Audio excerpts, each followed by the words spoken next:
This might be one of the funnest games I have played this year. So far, hands down, a breath of fresh air.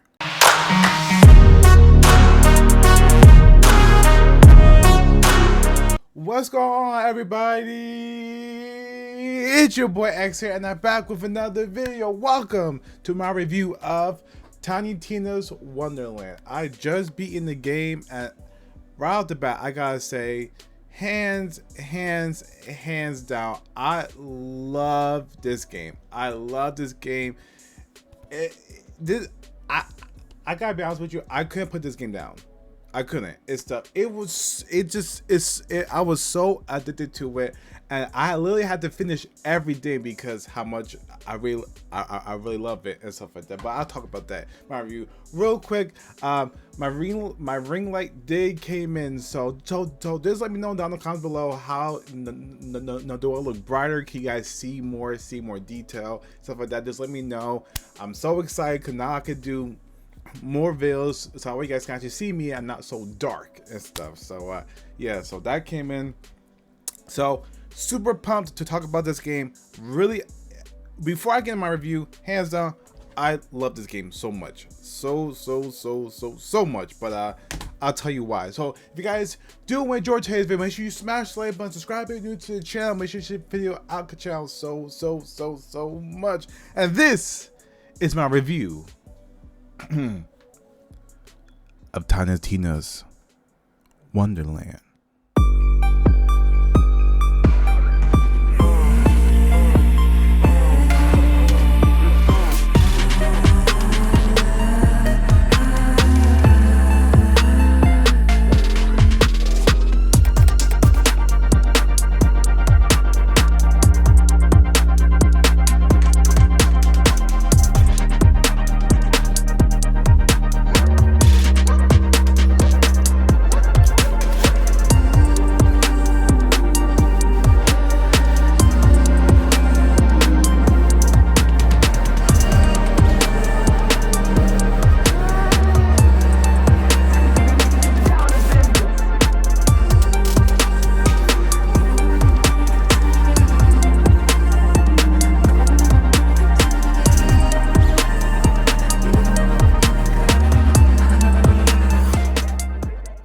All right, starting off what like we always do, that story. Again, apologize for the lack of gameplay. I was playing this on the Xbox. Can't really record gameplay footage. I did like the cap is only 1 minute. See, if I got on the PS5, then I could record some footage and put it in the background. But you know, I might just put some trailers and stuff like that in the background. So I apologize for that. But just take my word for it and stuff. This game is incredible and stuff, and the reason why that you have to pick it up. So, so sorry for with the story. Now I touched on this in my X recommends. The story for the most part and stuff is exactly how you expect from a Borderlands game. Charm, funny, humor. Sometimes the humor doesn't land. Sometimes it does. But the fact is that they gave it such a fresh take on it. They gave like a breath of fresh air to the series, which was, I think, much needed after Borderlands 3, because Borderlands 3, the story was but Borderlands 3 had the best gunplay and stuff when they find you know, tune it and made it more fluent, you can slide and stuff like that, you know, prior to the past Borderlands games. So yeah, but the one thing that changes is the fantasy and board game aspect to the story. Every character, you know, is a standout and stuff. Including the side missions are just a standout. And you know, either you're going to the a pirate world and location, and you learn about the pirates and seeing, you know, just learning about them, or you're going to Jack and the Beanstalk and stuff like. I love it when you're on this giant beanstalk and you got it's just amazing and stuff. And you know, these locations are actually like fairy tales and stuff from, you know, in the books or board games. So that's what gives the story just a fresh. And I never found myself getting bored like, oh, okay, get on with it. No, this story keeps you entertained, even though the humor doesn't land so and so. But it's just the characters and how they make this world feel alive and stuff. You know, it's a board game, but it just feels so alive. You feel like you feel like you're in a child's fairy tale book. That's what you feel like you're in throughout. When you first start the story to the end of the story, you feel like you're in a child's fairy tale book, and it's incredible. It works out so well, and I'm so happy that Gearbox took this direction with the game, because this, at first I was like, I thought that it was just gonna be like you're gonna have powers and then that's about shit, but the amount of detail that went into the story, the locations, the map design, beautiful. It's just one word, beautiful. Now the story and the plot, it's not really too much to follow, because you know all the other side objectives makes it, you know, fun. But okay, so, the plot. So you're then this character called Newbie, and I think Tina and two of her friends. I think one is I forgot his name, and the other one is a robot. They're in this cave, and they decide to play this board game called I think it's called Badasses and what's it? Badasses? I think it was Badasses and Dungeons. I think, and it's this board game where like basically like everything comes to life, and then this kid decide to play.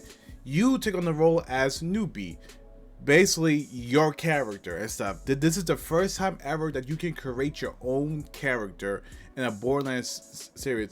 And I thought that it wasn't going to be that much in depth, but I was blown away. You can literally change every aspect of your character. You can make your character your own, so it's your own story. You're telling the story through your character that you made and stuff. And I think that's phenomenal, because all of Borderlands games, you pick a set character with set skills and abilities and set traits. You pick the skills, you pick the traits, you build your own character. So basically, you start out with a character called Newbie, and your ultimate goal is to stop the Dragon Lord and save the Wonderlands. That's just your ultimate goal. So you explore locations, you do missions. You, of course, there is a Borderlands game, so you grind and stuff to get that loot, because it's a looter shooter first. And so you level up, and that's basically the plot. You dump into this game, and your only goal is to stop the Dragon Lord. Now you can go straight there, but don't, because the charm of Borderlands is grinding and getting loot. With this, if it's purples, like epics or legendaries and stuff. So you know the game wants you to explore and stuff. And I'll touch on that in the gameplay section. But story for the most part really enjoyable from the start to the finish. And I think this for me is my top 2 Borderlands story that they have told and stuff. In my opinion, first of all, the story is so much better than 3. That's without a doubt. That's hands down, no competition, no whatever and stuff. Hands down, it is better than 3. But for me, I'll still put Borderlands 2 and this right under, like close by it and stuff. I really enjoyed the story and the side content that they have. So story for the most part, Gearbox, you get Pam 2 thumbs up and stuff. Really a breath of fresh air, and you did a great job. Moving on to everybody's favorite aspect, the king of what's most important for any game, that gameplay. The gameplay in this game. Now, I'm going to talk about the fantasy aspects, not so much as the looter shooter aspect, because you already know Borderlands is a looter shooter, get guns and stuff. I want to talk about the fantasy aspects, the spells and the abilities and the classes. That's what I want to focus on more. So let's start off with the classes. So there are 6 main classes that you can pick from right when you start off in the game. Now as you progress in the story, you can unlock a second class. But start with the classes. You have the Berserker, which is this class that basically you have a giant frost axe and do frost damage and stuff like that. You have the I think the Clawbringer, which was my class that I picked just because I like feeling like Thor, and that class makes you feel like it when you throw the hammer and you call it back, or you slam the hammer on the ground. So that was my main class and stuff. You have the Graveborn, and you have the I think the other class, I think it was was it like Ghost Blade and stuff. So just other ones, but those are just the ones that I know of the top of my head that I use and stuff. So you pick from 6 classes and stuff that suits your playstyle. Now once you pick your primary class, you cannot change it later on. That's your class. Now as you progress in the story, you can get a secondary class and stuff. So basically like multi-classing and stuff like that, which you can change and stuff anytime you want. But the primary class is set in stone. So make sure that you pick a class that you want to rock for the rest of the game to end game and stuff and so on. So I went with the Clawbringer just because I saw a lot of videos, people were saying, oh, that's not the best class, that's not the best class. Yes, but it is. If you know how to build it right and stuff, it is a really fun class. And if you want that like Thor feeling, like God feeling and stuff like that, that's the class you want and stuff. So I want to pick that class because it made me feel like Thor. So calling out lightning bolts, throwing the hammer, doing just I love the class so much and stuff. In my opinion and stuff. And I was using the Berserker as my second class. So you get 6 classes I thought you could pick from that. All acts different. All have different traits. Again, you can create your character and stuff. So that's the 6 classes. So the gameplay. Now I'm going to talk about the powers and the skills. So the powers and the skills and stuff. So now in this game, instead of having grenades, you have spells, and these spells, replace the grenades and stuff like that, and they can have all different varieties. They can have, you can call down meteors from the sky, you can set the ground on fire, ice powers and stuff. There's so much that you can do. You can drain the life force out of your enemies and give it to you and stuff. There's so many powers that I was praising this in my X recommends because I finished Ghostwire Tokyo. They should took a page out of this book because the powers never get stale like in Ghostwire Tokyo. I hate comparing between games, but it's true. The only thing that you could do in Ghostwire Tokyo is just to have a faster cooldown or whatever, or rate of fire, but it's the same animation. Not in this game. The powers are different, all different powers, types and stuff like that, rarities, and they all feel amazing. And of course, a rare power that you like can fit your build or play style, and they're just so fun to experiment. So I recommend that at the start of the game, just experiment it with your favorite powers. So that way, when you get to end game, you know a power to rock and stuff like that. So the powers are really incredible, really in-depth, stuff like that. Very fun to use and stuff. And it has a fast cooldown on all the powers, and you can make it faster by leveling up the skills and stuff. But off the bat, the powers were the highlight of the game.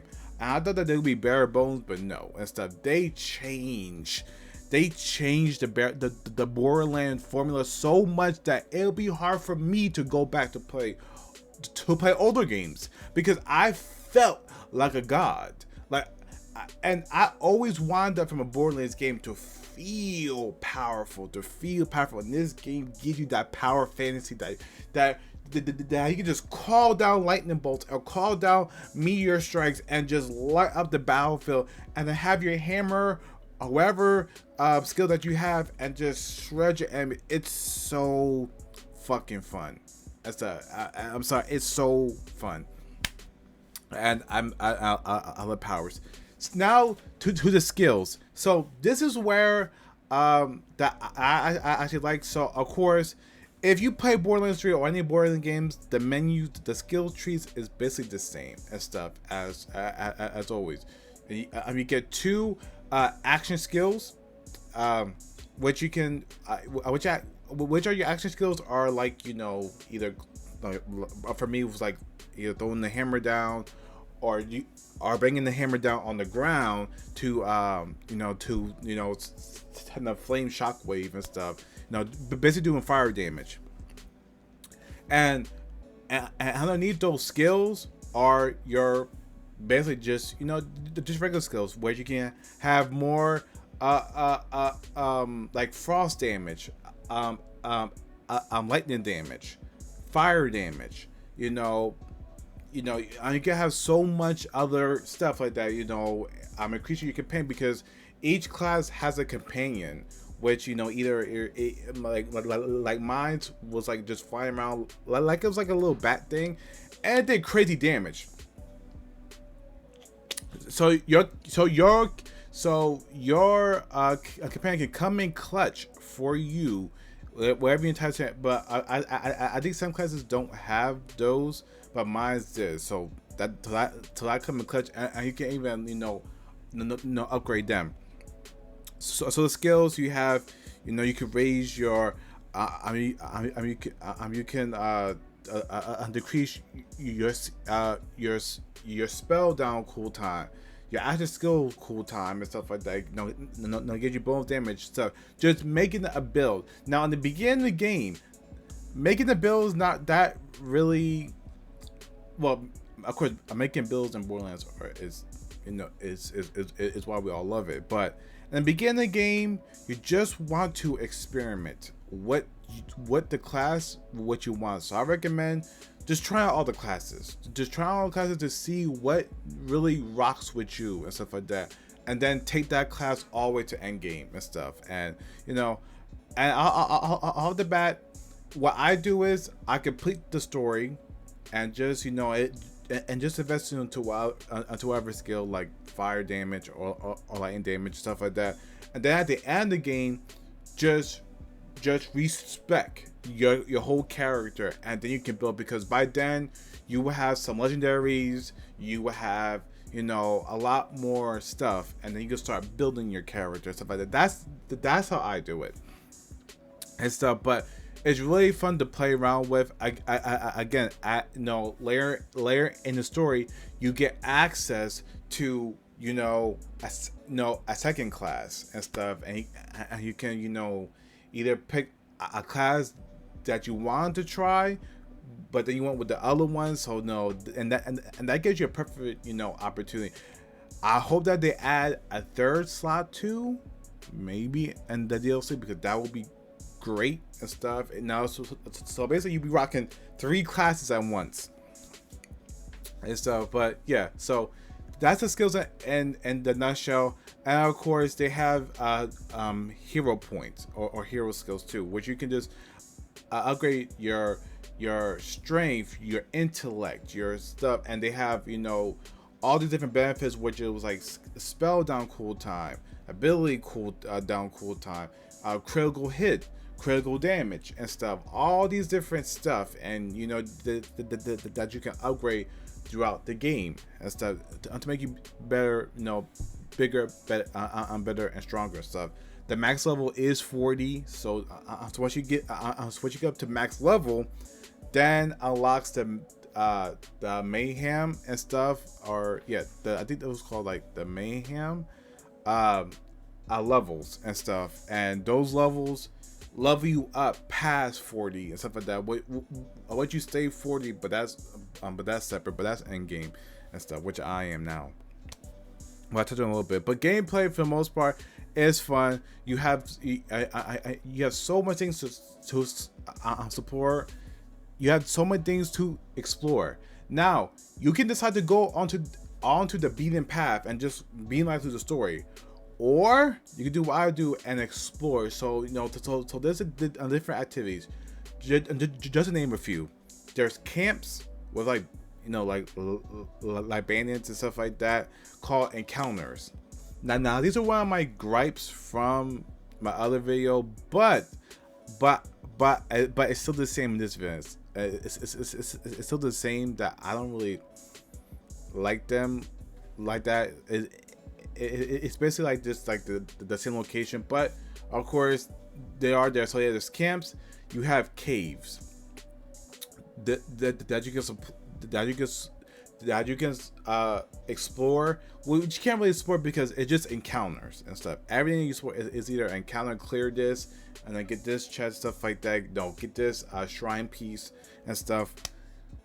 You have dungeons, which are more longer than the caves, but then at the end you get like a boss battle and stuff like that, and which is great, like around the world, and you get these shrine pieces. Now these shrine pieces or these shrines, I think there's like 1, 2, 3, 4, maybe 4 of them in the whole world and stuff, and they give you a permanent buffs to either your movement speed, health, or whatever. So those are really important. But I'm going back to like the dungeons and stuff.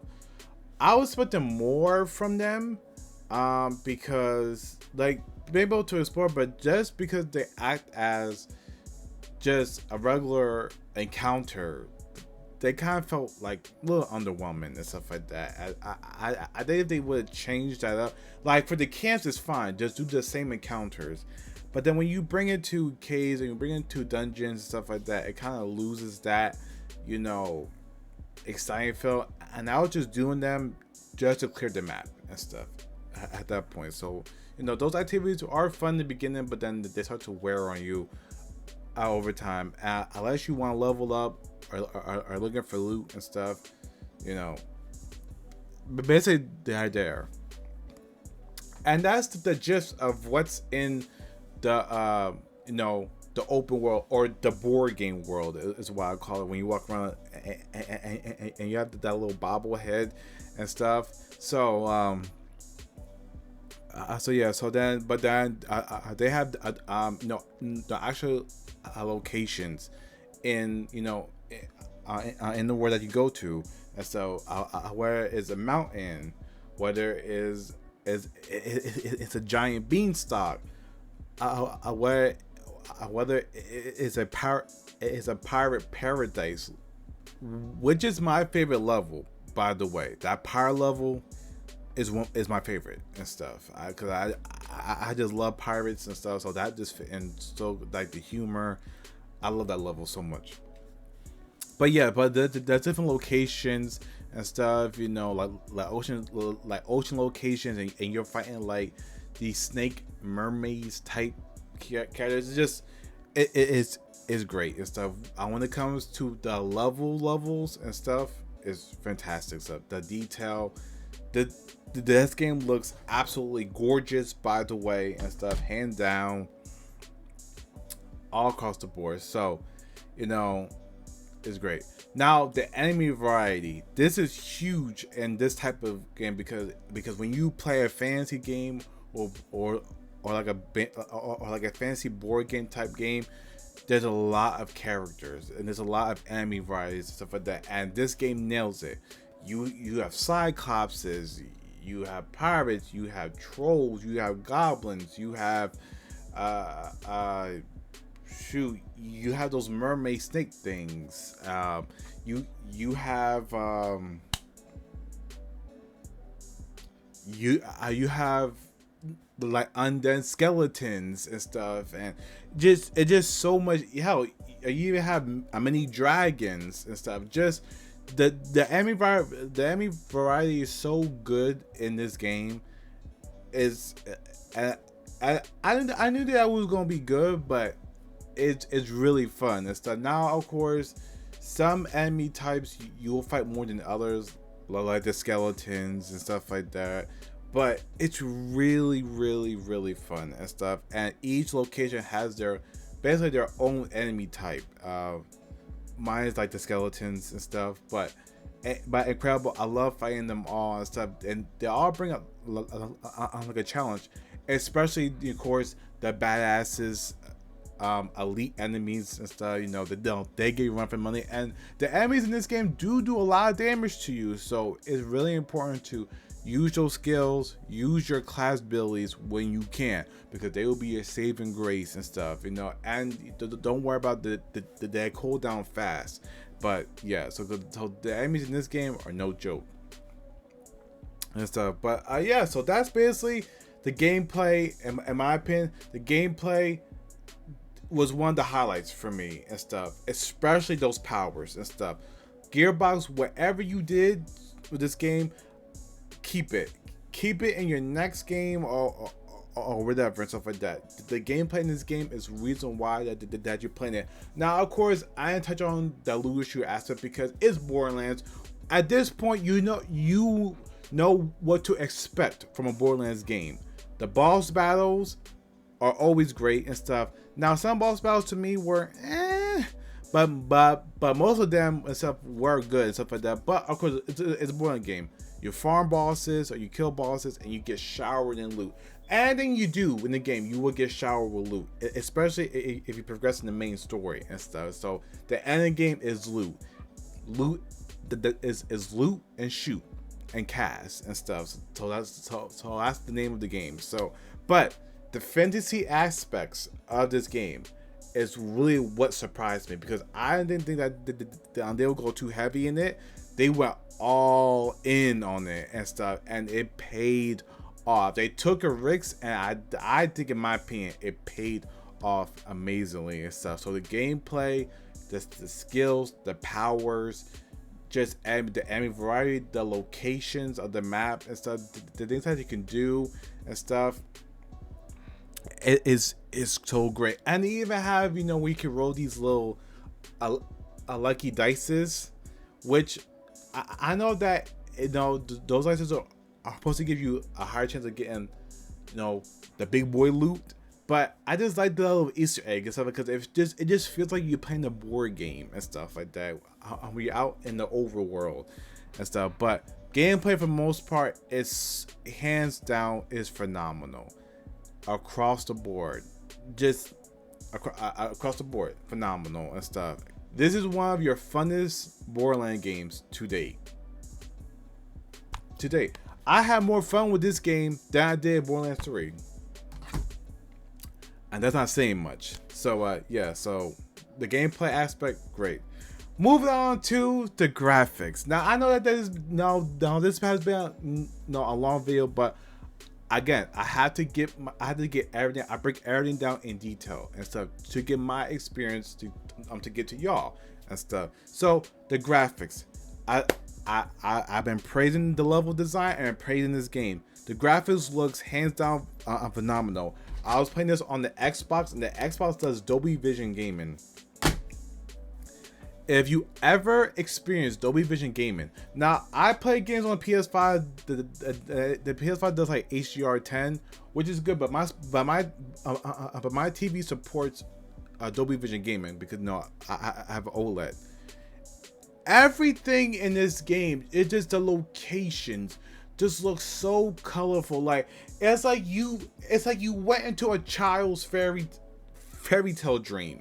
And that's how, if you ever wonder as a kid what will fairy tales look like that and stuff, every location just looks like a child's dream and stuff, And if I was a kid and this game came out, I would have been shitting my pants and stuff. I would have been going crazy. So, but the locations look so damn gorgeous. Just from every level to the detail, you can see the time and passion that that like Gearbox was having fun with this game and stuff. You could just see the passion and the level of detail to the characters, to the abilities and stuff, just to everything. The bosses, the boss battle. Now, of course, it still had that same Borderland, art style, but it's just much cleaner and stuff. It's you have to see this game for yourself and stuff. Right when you're playing it on your TV, 4K or whatever. And now, of course, I do have different modes: performance or resolution, which they both do 60, so just keep on resolution. Now, of course, if you want that higher frame rate, then put on performance and stuff. But of course, I kept it on the resolution mode because it does 60 frames and it was still 4K. So, but this game does look great and stuff. Just every detail and stuff.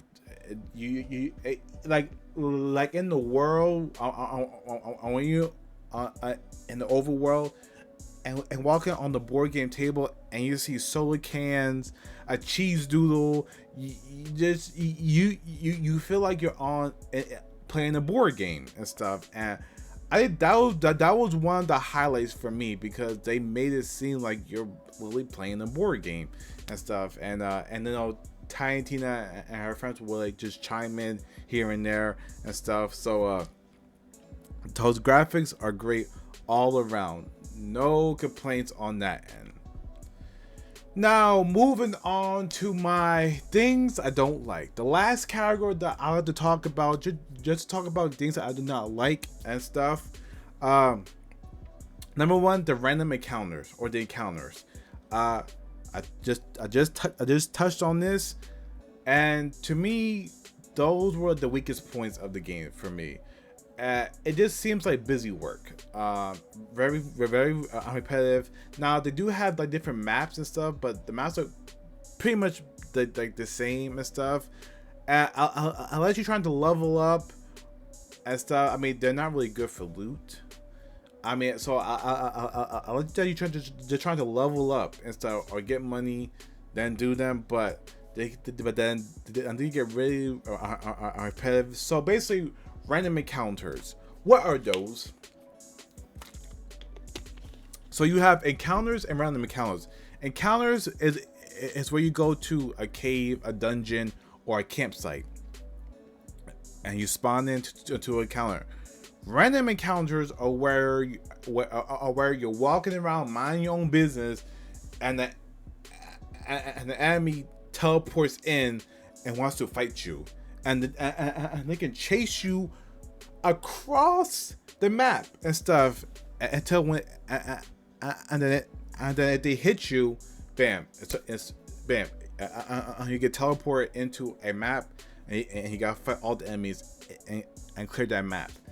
That is so annoying, and one of my gripes with the game and stuff are those encounters, and especially the random encounters, because sometimes I just want to relax and explore, the overworld and stuff, and some asshole just pops out the grass and says, "Come on, let's fight," and stuff, and it's just like, no. And most of the times I find myself running away from them just so I don't have to do it and stuff. So yeah, so that to me was the biggest gripe and stuff. I don't really like those encounters. I wish that they could do more with the dungeons and stuff, but hey, to each his own and stuff. So the encounters and random encounters, don't like and stuff. Last but not least is the melee combat in this game. I'm talking about the melee system in this game. Now, of course, this is a fantasy game, so you have access to melee weapons. And now some characters thrive off melee damage, melee combat and stuff like that. I just felt like they could have done so much more with the melee system, because the only thing that you do is really just click the stick and he just swings like this. Just swings either slow or fast and stuff, depending on which weapon you lose. And there's so many different type of weapons that I thought that they would make I thought that they'll put the like more focus on the melee aspect of it, like the melee animations. Like, would it be cool if like all melee weapons have different animations, different abilities, and stuff like that? I just feel like that was such a look over and stuff like that. They could have taken this to another level and said, okay, we're gonna put so let's say if you have a sword or an axe, they act completely different from one another. Now the melee is not terrible, but it could have been so much more and stuff, in my opinion. And the amount of the variety, it's not like they only have like one melee weapon. They have multiple varieties. They could have really dug their heels into and said, okay, swords will feel different, axes will be different, cleavers, legendary things will be different and stuff. Now they do have different abilities that you can use and stuff like that. So basically, they have ones where you can swing and it shoots like birds or projectiles, not your enemy, but it's just the animation is all the same, and basically it just becomes like you're basically just using your melee things as like a either get out jail free card or something else and stuff. So I thought that they could really done more with the melee combat system, just because of how many weapons they have. All right, so we are finally at the end of this review. Well, all that being said, praising this game, giving my gripes and stuff, where on the tier list do I recommend this game? Where do I recommend this game to you and stuff? I'm giving Borderlands. I'm about to say Borderlands. I'm giving Tiny Tina's Wonderland an amazing tier.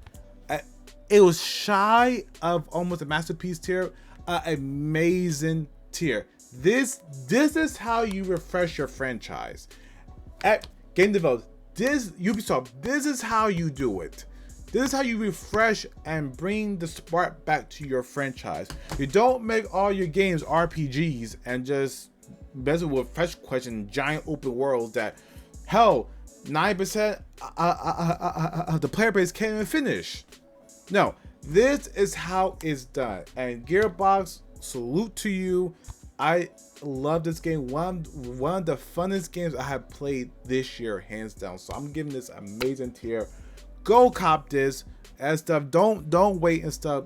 Please go cop this. And you if you have love for the Borderlands series, this is a game you need in your collection. Extra recommends. All right, so yeah, so you know, just I'm just letting them know down in the comments below. What do you guys think about this game? Are you playing it? Are you enjoying it? How are you feeling in it? And is it a breath of fresh air to you, as it was for me and stuff like that? So if you guys did enjoy today's video, make sure you smash the like button, subscribe if you're new to the channel. Make sure you be out the channel so much. Stay tuned for my outlook. Stay tuned for my I can't even talk today. Stay tuned for my uploads, guys. Until next time, guys. Stay safe. Take it easy. Peace.